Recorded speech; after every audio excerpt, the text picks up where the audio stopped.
They weren't random, they were assignments. People will tell you it was mere coincidence, that she just happened to enter your life, that he accidentally broke your heart, that those friends who ghosted you were just part of life. Move on, but that's not the full story.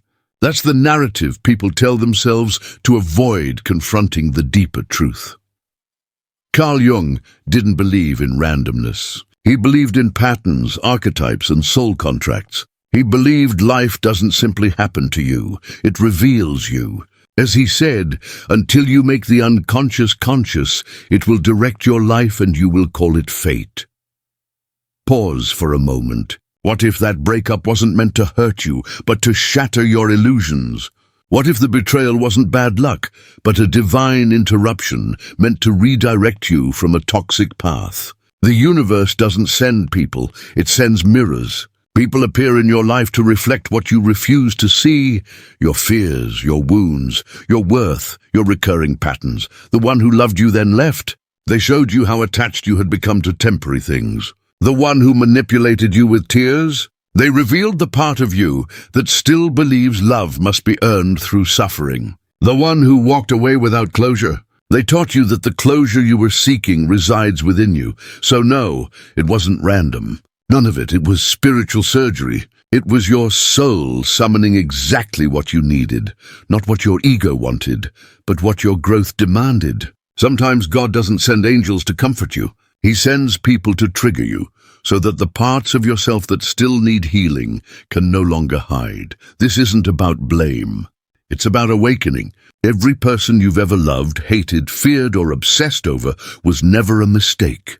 They were assignments, mirrors, messages from your unconscious, your soul, the parts of you silently pleading, please grow.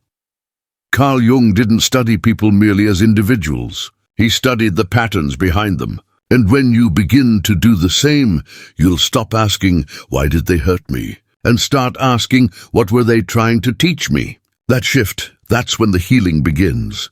That's when you stop surviving the past and start remembering who you were before it. Chapter 1. The universe speaks through people. Jung didn't see people as random faces passing through time. He saw them as messages in human form. Every person is a mirror, but not the kind you check your hair in. A deeper mirror, reflecting the parts of your soul you're too afraid to face. Not the persona you show the world, but who you truly are beneath the masks. Let's go deeper. Ever had a stranger say something so precise, Sob? Have you ever experienced a moment so piercing it felt as though the universe itself was speaking through someone? That wasn't mere luck or coincidence. It was alignment, a soul contract activating precisely when you were ready to receive the truth. Think back. Ever fallen for someone who illuminated your life only to see them disappear like smoke? That wasn't betrayal.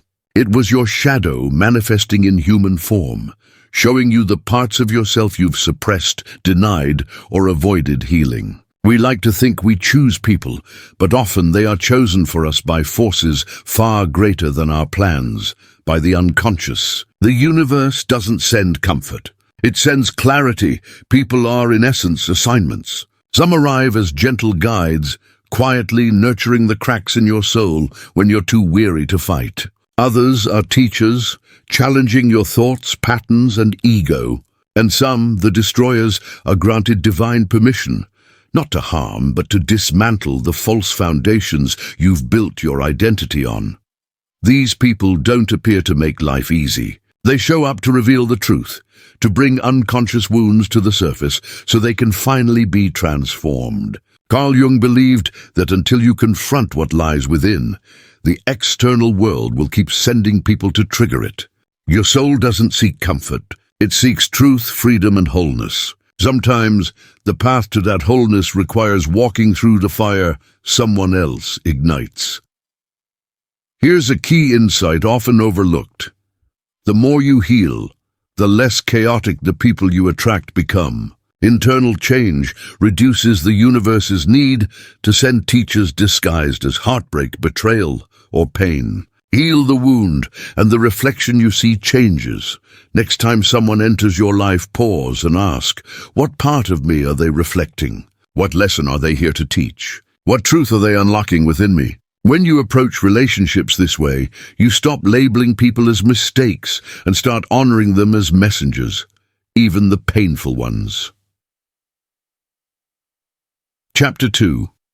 They arrive.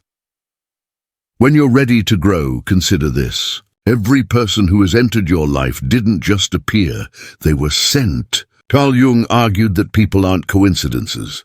They are mirrors reflecting your deepest unconscious truths, not merely your surface desires. Not everyone is meant to stay, love you, or provide comfort. Some arrive to expose you, awaken you, and stir the dormant parts of your soul. For example, meeting a stranger who utters a single sentence that shakes your reality is no accident. That interaction may act as a mouthpiece for the universe, activating something ancient within you. It's not luck. It's a soul contract, prearranged long before your conscious mind could comprehend it. Now consider falling in love. It feels magical at first, but may descend into chaos, leaving heartbreak, confusion, and self-doubt in its wake. Why? That person wasn't sent to complete you. They were sent to reveal you. They shatter illusions and crack open the false identity you've clung to for years. Carl Jung identified this as the work of the shadow. Every part of yourself that you refuse to confront, every pain, fear, or false belief gets projected outward. And the people you encounter pick up on these projections, becoming mirrors that reflect what you've denied in yourself. Those who irritate you most often highlight traits you haven't accepted. Those you obsess over frequently carry emotional wounds you haven't healed. And those you fear losing the most often reveal the emptiness you've been afraid to face alone.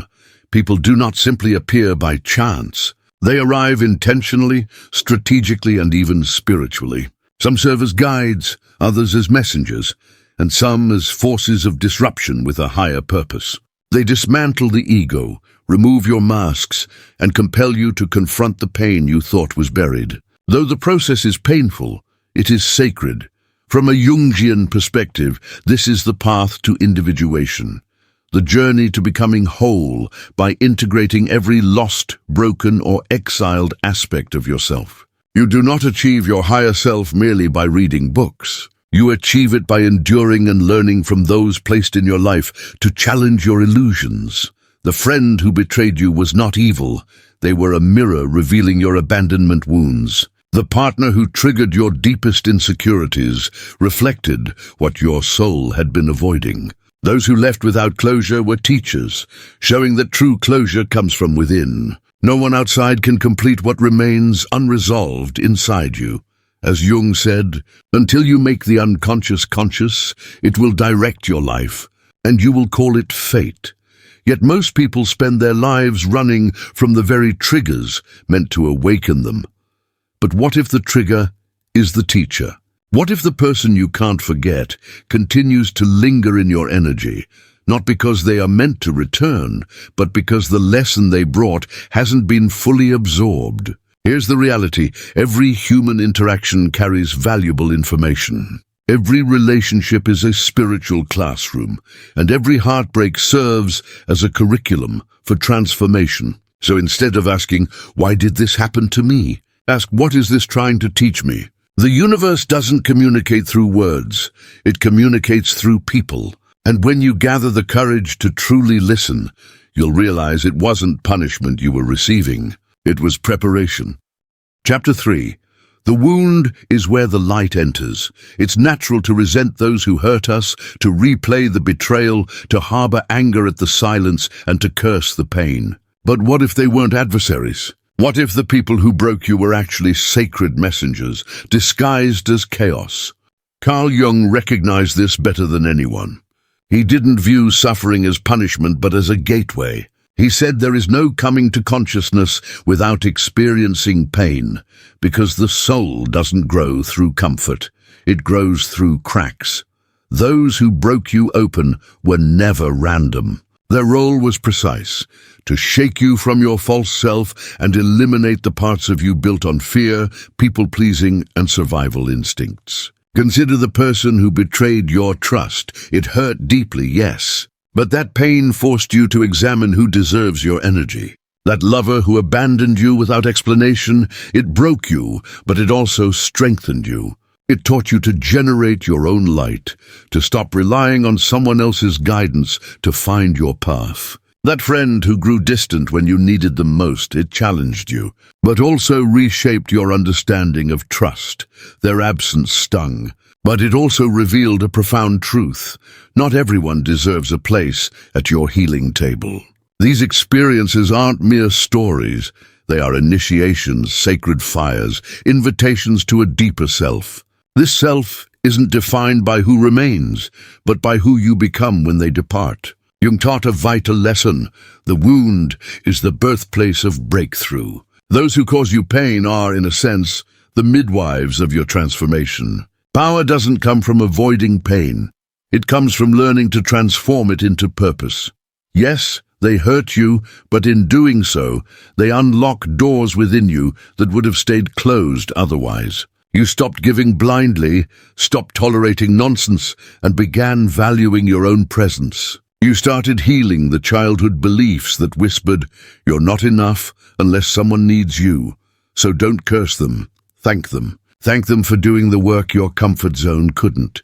Thank them for being the storm that tore your roof off. Because only then did you look up and remember you were always meant to build your own sky. In Jungian psychology, the shadow is not the enemy, it's an invitation. Often, the people who trigger your shadow the most hold the key to your next evolution. So instead of asking, "Why did they hurt me?" ask, "What did their presence awaken in me?"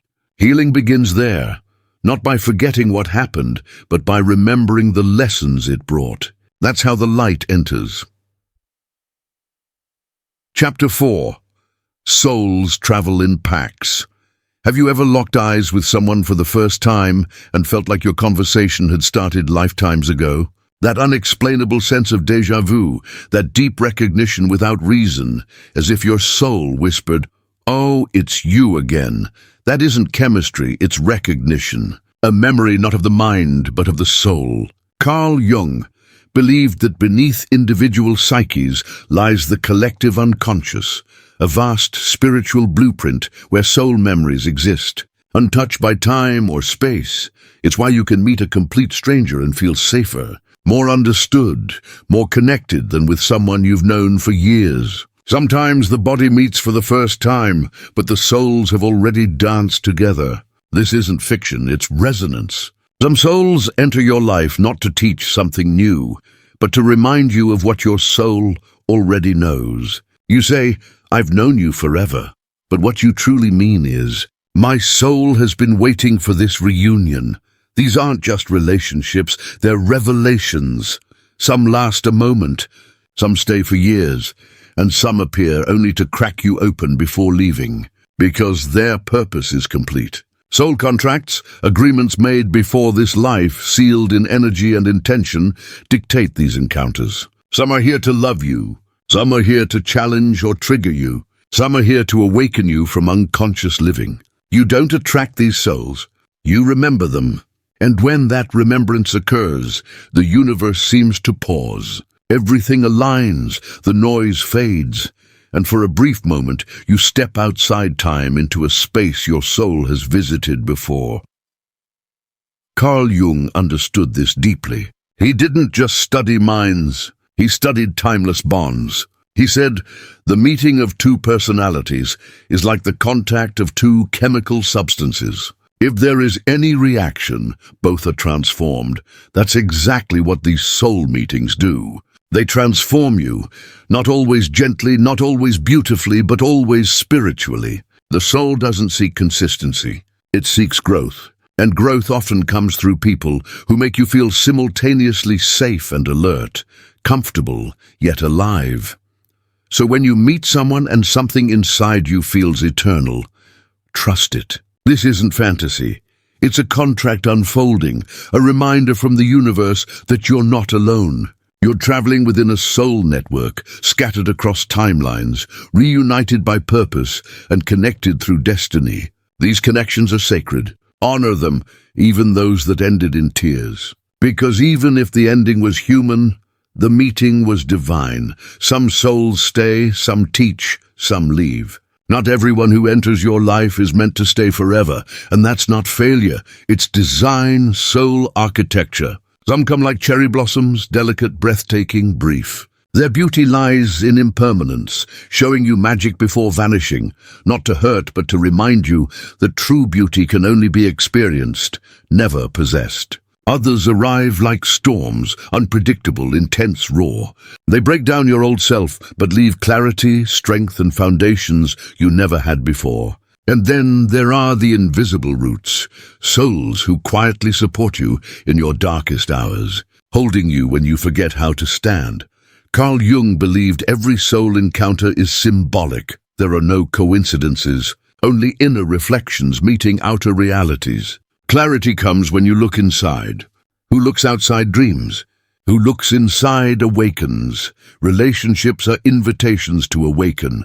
The trap many fall into is trying to make everyone permanent. We cling to cherry blossoms, beg storms to stay, confuse teachers with soulmates, and lessons with lifelong contracts. The universe doesn't operate that way.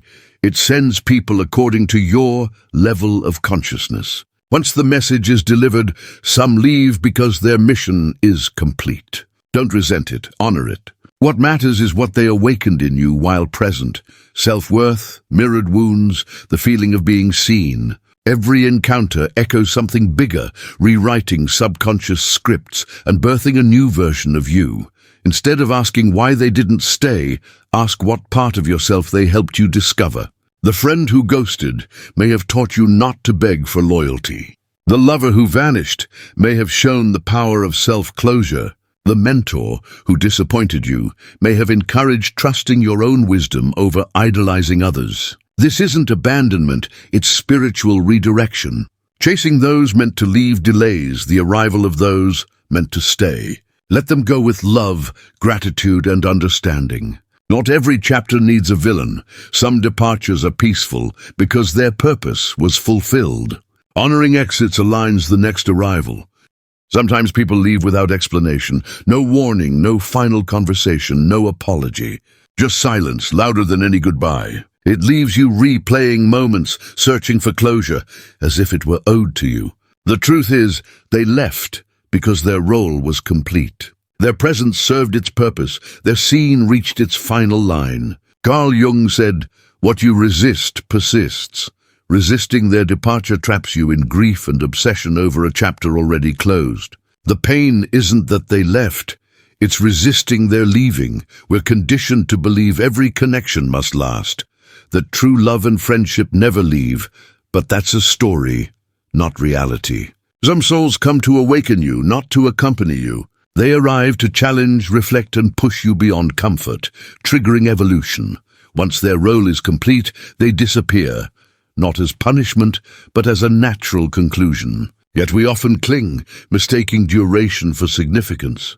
We assume the longer someone stays, the more meaningful the connection. In reality, even brief encounters can carry profound lessons. When someone leaves without closure or explanation, accept that as your closure.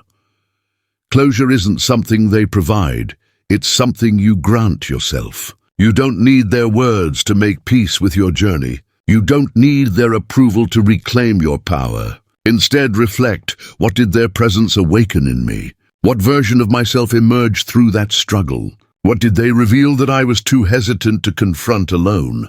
That is where true healing resides. Here's a deeper truth. Holding on to someone whose purpose in your life is finished prevents those who are genuinely aligned with your next chapter from arriving. Don't let nostalgia trap you. Don't let memories keep you anchored to moments meant only to propel you forward.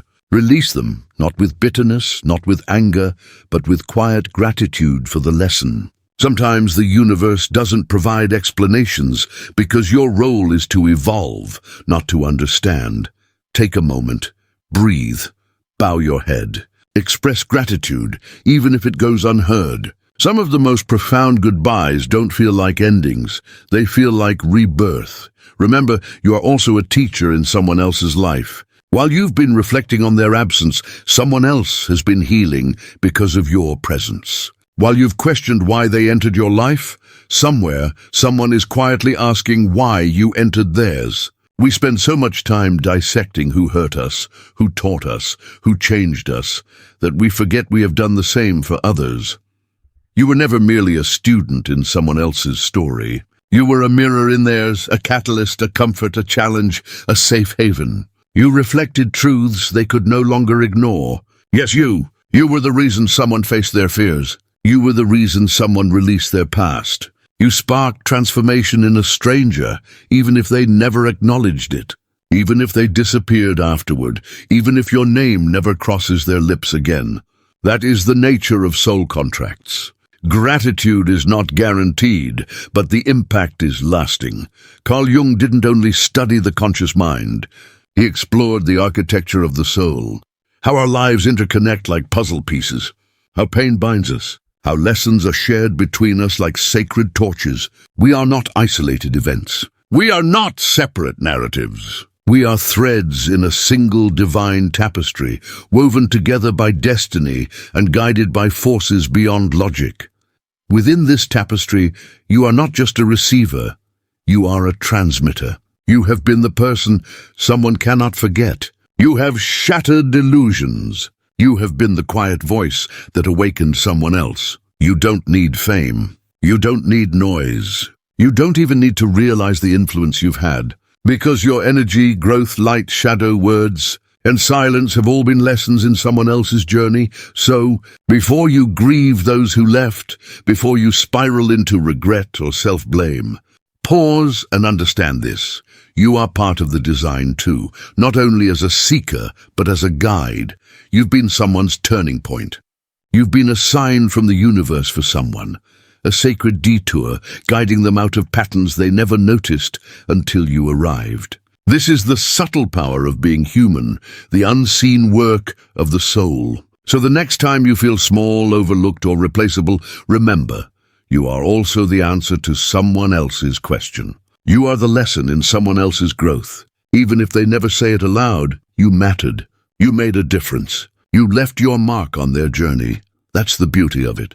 Life isn't just about existing. We're weaving a tapestry. Every encounter, every heartbreak, every goodbye is a stitch in the fabric of the soul. This isn't chaos, it's choreography. Carl Jung understood this. He didn't merely study the psyche, he mapped the evolution of the soul.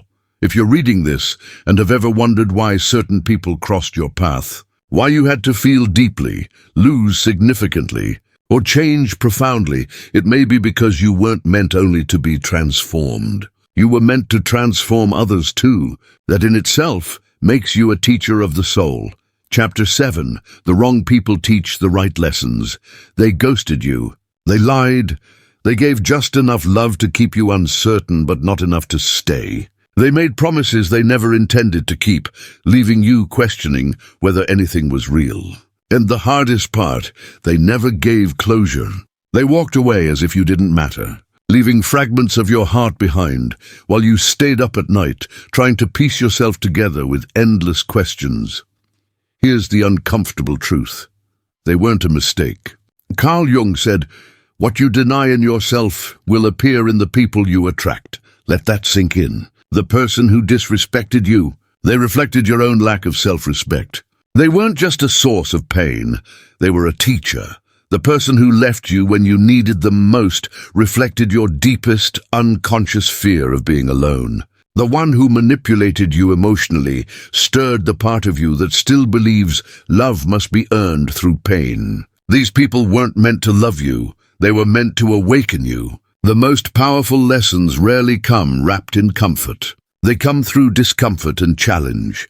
The wrong people often act as perfect mirrors, revealing the aspects of yourself you've ignored, denied, or sugarcoated for too long. While your ego may label it as betrayal, your soul recognizes it as a breakthrough. You didn't lose them. You discovered yourself. You uncovered the version of you that tolerates too much, the wounds that remain unhealed. and the inner child still longing to be prioritized. Now that the mirror has exposed your pain, you face a choice. Continue blaming the reflection or begin healing the wound. It's easy to ask, why did they hurt me? But the more meaningful question is, which part of me allowed this? Radical responsibility is the path to reclaiming your power. No more victim narratives, no more blaming others, and no more waiting for closure from someone incapable of giving it. Trusting them didn't make you weak, and loving deeply didn't make you foolish. It made you human. And now you are becoming conscious. As Jung emphasized, consciousness cannot arise without pain. This pain is not a setback, it is a doorway. A doorway to boundaries, self-worth, and emotional mastery. The lesson carried by them was never about them. It was always about you. Stop trying to recover what broke you. Stop replaying memories as if they could be rewritten. Instead, ask yourself what the universe intended to teach you through this experience. Once you understand the lesson, you will stop attracting the same energy in different forms. That is the gift of encountering the wrong people. Chapter 8. Energy doesn't lie, souls sense before minds comprehend. Before your thoughts form, before your ears hear, before your eyes meet another's gaze, your soul has already felt. And that feeling is never random. It's all about resonance. Have you ever met someone and instantly felt a heaviness, as if a fog had entered the room? Or encountered someone who said nothing, yet your heart seemed to exhale simply because they were near? This isn't superstition. This is energetic intelligence, an instinct your nervous system registers before your mind can process it. Carl Jung believed in psychic energy fields. He proposed that every person carries an invisible force shaped by trauma, memories, beliefs, pain, joy, and truth. When these fields interact, a silent conversation begins. You can force a smile, speak the right words, or wear a mask, but your energy always communicates first, and the soul listens. You notice it when someone says, "I love you," but your body tenses. You sense it when someone is polite, yet it feels like your light is being dimmed. You feel it when compliments leave you empty instead of uplifted. Why? Because energy doesn't lie. Jung understood that our unconscious mind holds far more information than we can consciously process. It reads micro-expressions, interprets tone, scans for emotional patterns, and senses the truth behind words. That's why some people seem kind, yet leave you drained, while others may seem harsh, but carry a quiet safety you can't explain. This is soul recognition, vibrational alignment. Silence often communicates more than words ever can. Energy is always speaking. The question is, are you ready to listen? The strongest form of intuition isn't logic. It's the body's response to invisible truths. That unease in your gut, the tension in your shoulders, the subtle feeling you can't name, that's your soul signaling.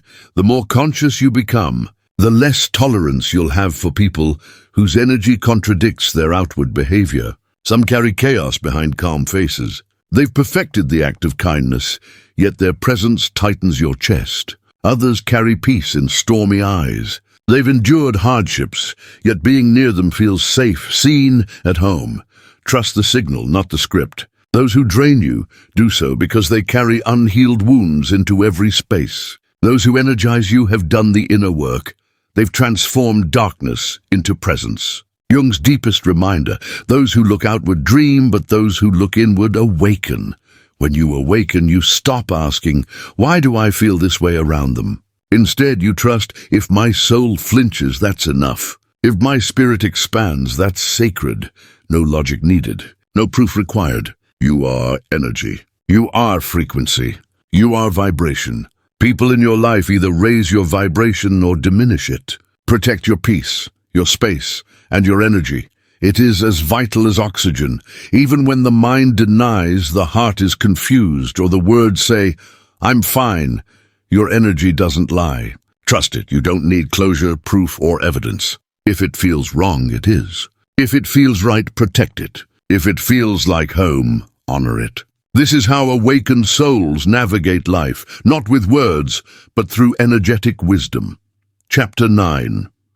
Letting go is a spiritual gift, not a loss. They left, let them. No begging, no chasing, no bargaining with fate.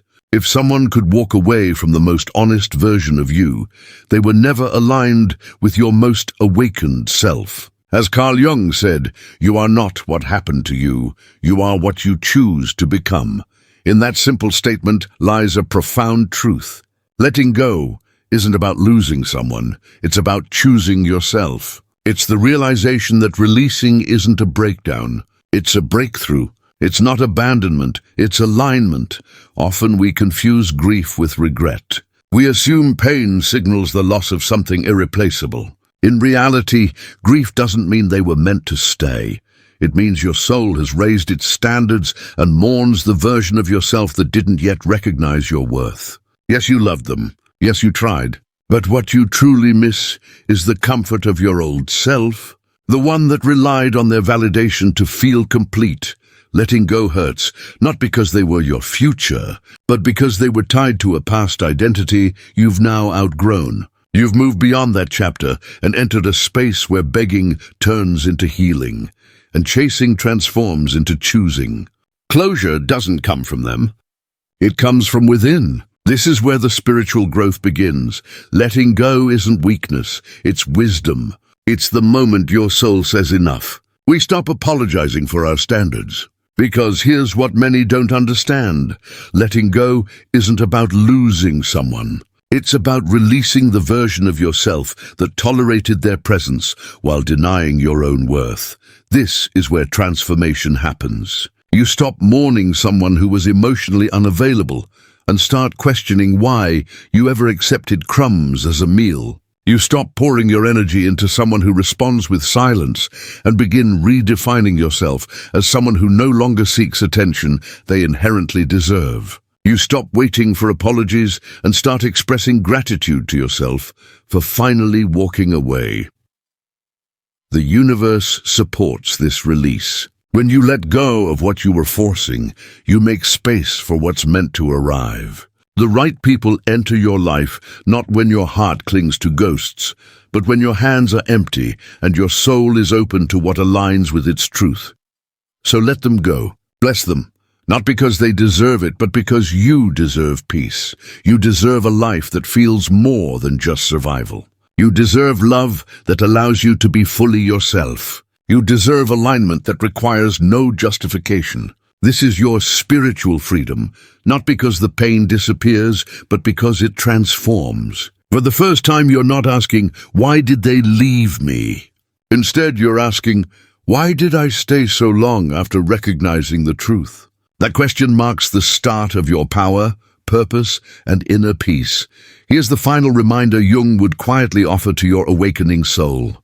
Your vision becomes clear only when you look inward. Those who look outward merely dream. Those who look inward truly awaken. And perhaps letting go wasn't the end. It was the beginning of your awakening. Chapter 11. The return to self. You were the answer all along. You spent so much time chasing signs, pleading with the universe for guidance, and hoping someone, anyone, would come and save you. But the truth is, you were never meant to be rescued. You were meant to remember that the strength you sought externally was already inside you. The healing you looked for in others was quietly resting within your own being. The love you longed for had been buried beneath years of self-rejection. You were never lost. You were waiting for this very moment, this awakening, this return to self.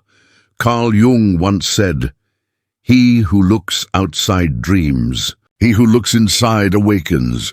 And now you are awakening. You have stopped expecting broken people to reflect your completeness. You have stopped tying your value to how others perceive or love you. You have stopped confusing attention with true connection. For the first time, you are listening to your breath, your boundaries, and the quiet whisper of your own soul saying, "Welcome home." Healing at its core is a return, a remembering, not of who the world told you to be, but of who you always were before the world interrupted. You are not rebuilding. You are revealing. You are unlearning everything that made you forget your own divinity. Those nights you thought were breakdowns. They were rebirths. Every time you cried for someone to choose you, your soul was asking you to choose yourself. Every instance of abandonment was life removing what no longer aligned with your growth. This is more than healing. It is realignment. It is spiritual sovereignty. It is the recognition that your light was never lost. It was only hidden beneath the narratives you were told. That love must be earned, that acceptance requires performance, that softness is weakness, and silence is strength. Now, you rewrite the story. You say, I do not chase. I attract. I do not beg. I breathe. I'm not broken.